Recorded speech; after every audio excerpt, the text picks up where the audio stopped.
Welcome everybody.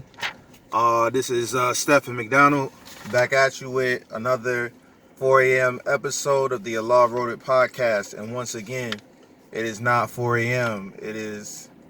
I refuse to change the name because I am gonna have some guests on here at 4 a.m.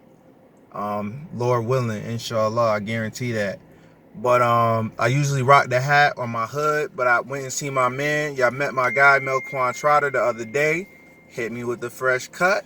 Got me looking fresh once again. So I had to, again, Melquan Trotter. You could check him out at Woody's International Barbershop on Monroe Avenue across the street from the Strong Kids Museum. But today I got a special guest, young man doing a lot of promising and innovative things in the community. Has a bright future ahead of him. His name is Yazz Da Demon. That's his MC name, so be on the lookout for him. He's gonna be the next aspiring artist to put Rochester on the map. So without further ado, I'll let you introduce yourself to the people. For me, ain't really too much to say. Yazz Da Demon, Rochester, 585 artist. For me, ITF for the fam. Shout out my brothers. For me, shout out my mama. I got her. For sure, and that's very important, especially for the young men out here. Don't forget about your mothers who reared you and raised you and took care of you from infancy all the way to independence. You feel me? Just make sure, because I normally I'm just a loud talker, so just make sure, so they can hear you in the mic. You feel me? Because I want to make sure all this good footage we get, that we keep everything intact. You feel me? So usually I ask my guests when I start out the interview, I ask them, is there anything that you're currently working on, any projects, anything that you want people to keep their eyes out for, or that you want to let the people know about? Well, I'm actually about to shoot a video this weekend, I think. Me and a few other boys be working on the second tape. Oh yeah, the first tape out right now, ATL Volume 1. I can go tune into that. Tape number 2 is definitely on the way, so stay on the lookout for that. It's coming soon. And then I got a mixtape coming myself. For sure, that's what's up. And I mean, Yaz, how old are you again? I just turned 16. Just turned 16, you feel me?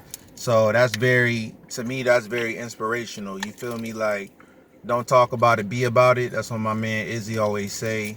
And he's doing a lot of stuff, man. I mean, it's not easy to put out project after project, mixtape after mixtape, video after video. You gotta have a lot of drive and determination in order to get those things done. So, praise God. So now I'm gonna jump into some questions, some interview questions, just so the people at home can get to know you a little bit better. Question number 1: how did you develop your love of music? Well, when I first started rapping, I was young. Like, I was in 3rd grade when I first started rapping. I was rapping like 3rd, 4th, and 5th grade. I stopped. No, I was rapping 3rd, 4th grade. I stopped 5th, 6th, and 7th grade, and then I just started rapping again during the 8th grade. And then I'm like, oh yeah, I'm not about to stop rapping. I'm about to keep going. So I just kept going and started dropping music from 8th to all the way up to the 10th grade. That's what's up. That's what's up. And it's interesting because, like you said, you started off, but then maybe other things kind of came into your life, but you went back to your foundation, which was the music. You feel me? And then you've been sparking it, doing what you do, ever since, and still going strong. So praise God. Where do you see yourself in 10 years? So 10 years from now, you'll be 26 years old. What is Yazz Da Demon gonna be doing at 26 years of age? Most likely in the studio. No doubt. Like this whole week alone, I've been in the studio going crazy. Like, I just made like 7 songs this whole week. Wow.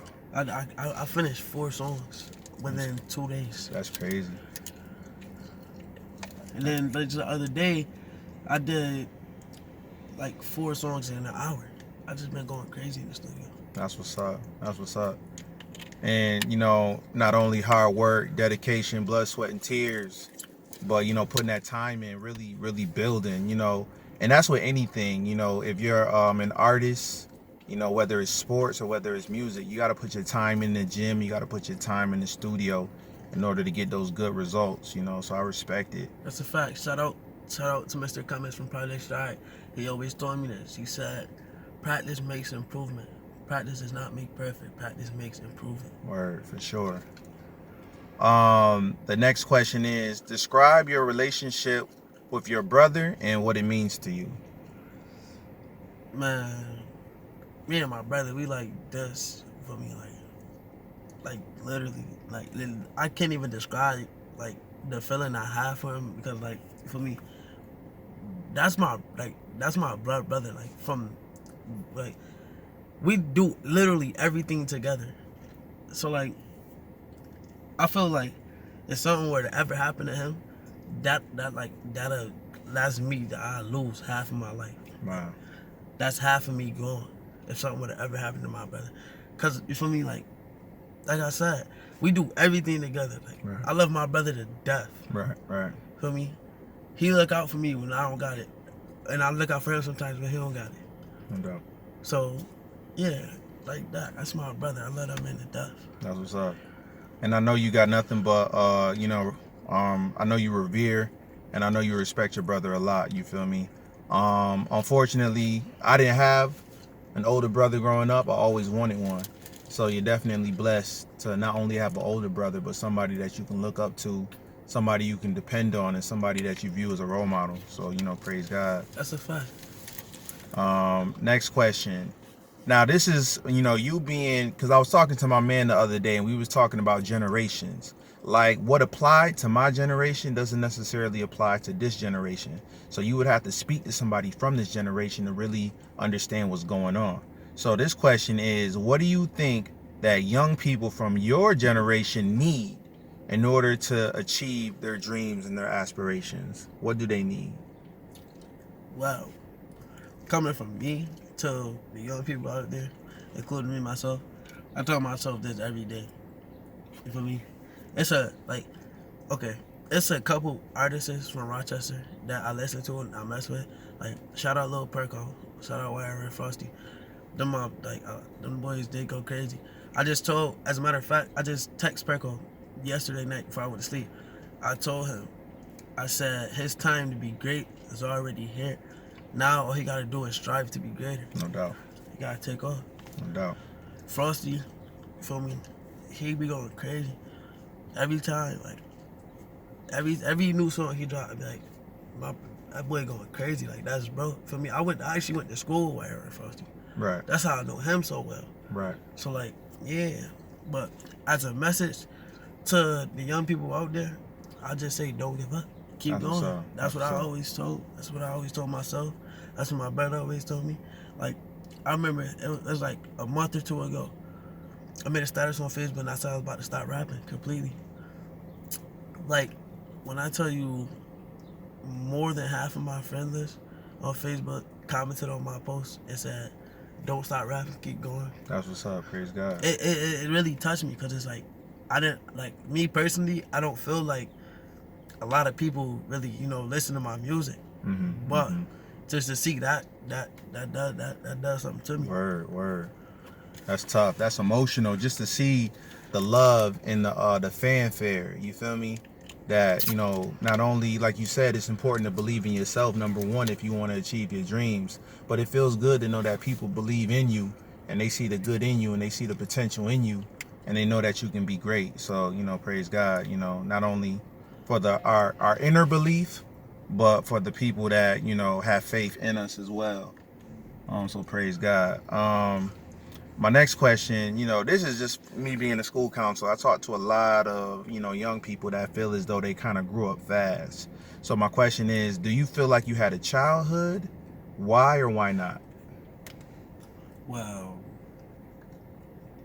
to be honest, it's only a few things I remember from my childhood. Mm-hmm. Most of them was like good memories, some of them bad memories. Some of the memories I don't really get into, for the simple fact of You feel me? Like, it messed with me a lot still to this day. Word. So, like, about my childhood, I wouldn't say it was good. I wouldn't say it was all that bad, but it was decent. It was a decent childhood. Word. A lot of, for me, a lot of good, a lot of bad, but other than that, it was decent. All right, no doubt. And I think that's something that, like in my religion, we teach that, we accept the good and the bad. You know what I'm saying? Because when you get something good, there's a blessing in it. And when you deal with some bad situations, it just teaches you patience. Right. And just know that, God is going to reward you for your patience. So like you said, nothing's perfect. Like nobody has a perfect life. Even the person that has $1 billion, he doesn't have a perfect life. She doesn't have a perfect life because everybody go through things.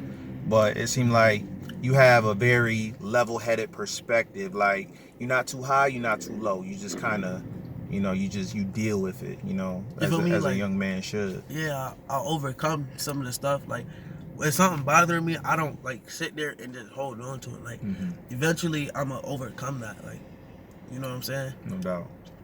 I'm not going to just sit there and be stuck. I'm going to get past that. Word. So it's only temporary. That's a fact. It's not going to last forever, for sure. Facts. So again, you being a young man, a young black man, not only in America, but in Rochester, New York, how do you feel about the wave of violence that has happened in this city so far this year? Well,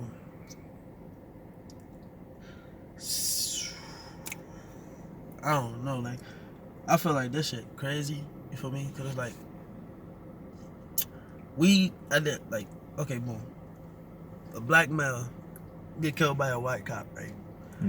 We actually start yelling Black Lives Matter. But then we go, like, it's so much black on black crime out here. Like, there's young brothers getting shot for no reason. Right, for sure. Like, I ain't gonna hold you. Okay. Speaking of violence, I had a friend. I went to school with him. For me. He, right now, he's facing a 2nd-degree murder charge. All because he was mixed in with the wrong crowd. Right. We don't, like, I don't know if he goes, like, I don't know if he in jail or if he goes to jail, but I know if he go to jail, one thing that always, like, hit my mind, like, damn, will he remember when he get out? Like, will he remember when he get out? For sure. So, with all that being said, I just said we gotta stop the violence. Honestly, we can't. You feel me? It's bad enough these racist cops already killing us, but it's even worse when we go out and we kill our own kind. Like, we gotta stop that. That's what's up. And I think that's a great point that you made. Because sometimes, and I notice it. I don't know if you notice it, but I notice it. But like, if let's say a white police officer were to kill a black man, you know what I'm saying? Like, it's all over, protests. Like, it's a very big situation, and it should be, because the loss of life is always a critical issue, because no one deserves to be murdered or to lose their life at the hands of someone else. But sometimes, like you said, it's not just white on black. Sometimes it's black on black, and then you don't see the same, uproar. It's just like it's common, like it's cool, like it's good. Like no, like. Don't that's bad and that. this is bad. Yeah, for sure. It's all bad. Like, It got it all together. Keep that same energy. Yeah, for sure. Keep that same energy. That same protest energy you got for that. Have this Bring it for that. Like, yeah.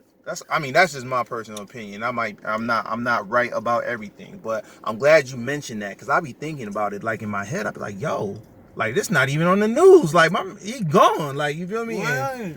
Yeah, so like you said, and you said it best. It's got to stop, man. Enough is enough. I will never forget the date of October 2nd.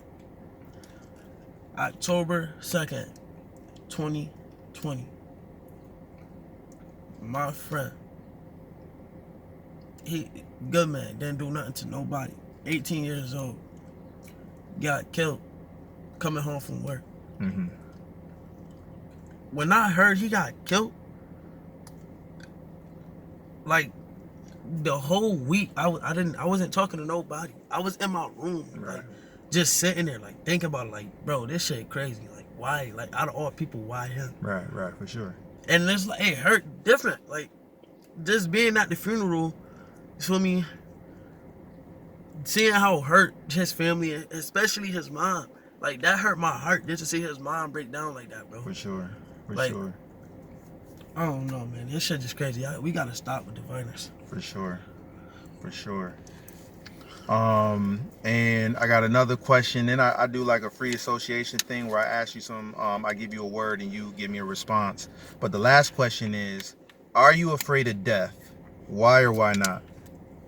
Well, you know, that's actually a funny question because somebody just asked me this question.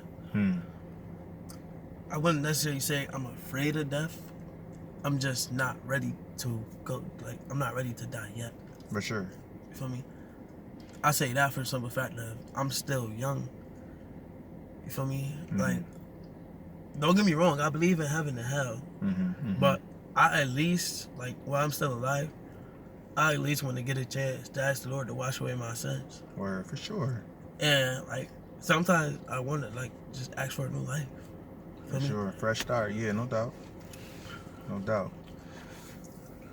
And, you know, I do believe that, you know, and I believe people say that God is a redeemer. You feel me? So, you know, anything is possible with God. So, like you said, you want to, when you say new life, it's almost like a metaphor, like a new opportunity, like a fresh start, a clean slate. You know, God can give that to you. You know, just keep doing the good things that you've been doing. Keep doing the good works that you've been doing, and God is going to reward you. You know, he'll reward you for your patience, and, you know, Lord willing, you know, he'll give you that new opportunity, that fresh start that you're looking for, Lord willing. All right, so now I got some words. I'm gonna just hit you with a word, and then you just tell me first thing that come to your mind. So the first word is gang. My neighborhood. Like, every time you go outside, it's a homicide. I live close to I actually live on the east side, like near the Portland part. So it's like, I walk out my door, it's a homicide. Right, for sure. That's why when I walk on my door, I'm alert. Like, I make sure I look both ways down the street, make sure, like, okay, my street looking good. Sometimes I don't even walk to the store. Sometimes I get a lift or something to the store. Wow. That's just. Don't you live like? I mean, I get what you're saying, but you live around the block. I just want the people to understand. You live around the block from the store. Yeah, you feel me? Wow. And, like, it's crazy when it's crazy when you can't even, like, when you don't even want to walk to the store. Wow. Like, I live around the corner from 2 stores. Half of the time I walk out my door, I do not want to walk to the. I don't want to walk to the store. Cause I feel like anything can happen at any time. That's wild. And it's almost like I know people use the word like trap, you know, like trap houses or traps, but it's kind of like sometimes this, like, the ghetto is like a trap. You know what I'm saying? Like, that's your home, that's your community, that's where you live. Like, you should be able to feel free to walk where you want to walk and not have to fear retaliation. You feel me? But I mean, you know, like my man always say, he said, may God make it easy for us, you know, Lord willing. You know, may he make it easy for us. And this is the next word, and it may kind of relate to what I just said before, but Aurora, because if people don't know, I'll just say Aurora. I ain't gonna give too many details, but Aurora, what is that? When you hear that word, what does that mean? Me. Okay. That's me. Like, right. Every time I walk outside, I look. That's me. All right. That's my family. Aurora, that's my family. No doubt. And if anybody gets an opportunity, you could check Yazz out, Yazz Da Demon on YouTube, and he has a video that I really like. It's very lit, very high energy. It's called Groovin', right? Yeah, me and Flash. Yeah, Groovin'. so check that out, man. And shout out DJ Real Skills for the event too. Then you'll get a vibe, like when he say Aurora is family, then you'll get a good sense when you watch that video of what he's talking about. But it's very lit video, very lit. The next word is mother. What do you think of when you hear the word mother? My Dukes. I think my Dukes. Feel me? Mama Els. Feel like Sean, Long live. Feel me? Long live like Sean. I felt my sisters. Feel me? It's like when I hear the word mother, a lot of people come to me. Like my sister, she is like my second mother. Hmm. For me. Okay. When like I'm like okay, I don't really like getting details or nothing, but my mom, like, she had a stroke not too long ago. So like for me, her voice is not all the way there, and the strength that she had is not all the way there. Right. So like, yeah, when my mom was trying to recover from that, my sister was looking out for me every trip. So yeah, and then Mama Else, like Sean mom, don't live like Sean, and say it again. Like, I don't know. Like I said before, just to see her break down at that funeral, it hurt me. Like, damn, an innocent bystander. Y'all just took the love of her life from her. Right. Like, Right. And it just don't make sense. Right. For what? Yeah, for sure. Like, so yeah, definitely. Shout out Mama L, shout out my sisters, and shout out my mama. I love all y'all. No doubt. No doubt. And the last word I wanted to put to you is the word future. When you hear the word future, what comes to mind? A rocket. Cause just like a rocket. No, You said rocket? A rocket. Cause just like a rocket, my future gonna take off. Hey. Just like a rocket, my future gonna take off. Watch. Bars. That's the lyricist right there for sure. That's the lyricist, no doubt. All right, well, thank you for your time, man. Thank you for being a part of the program and sharing your story and your testimony with the people. Before we sign off, can you let the people know, like, if they want to reach out to you, if they want to contact you, if they want to, connect with you on social media, how would the people be able to do that? Y'all got me on Facebook at Yazz Da Demon, YAZZ space DA space Demon. They got me on Instagram. Hold on. At Yazz_24 FTGNBF. Add me on Snapchat. Same thing. Yazz24 FTGNBF. That's about it. Yeah, no doubt. All right, brother Yazz, man. Appreciate you, brother. Love you, man. doubt. You already know. You too. And thank you if you tuned in for the video. Thank you so much, and thank you for all the love and support I'm getting, man. Just trying to get people's stories out here. It's a lot of good things, positive people, positive situations going on in Rochester. I just want people to be aware, and I thank my guests for taking time out of their busy schedule to build with me. You feel me? No doubt. And see you on the next trip. Peace.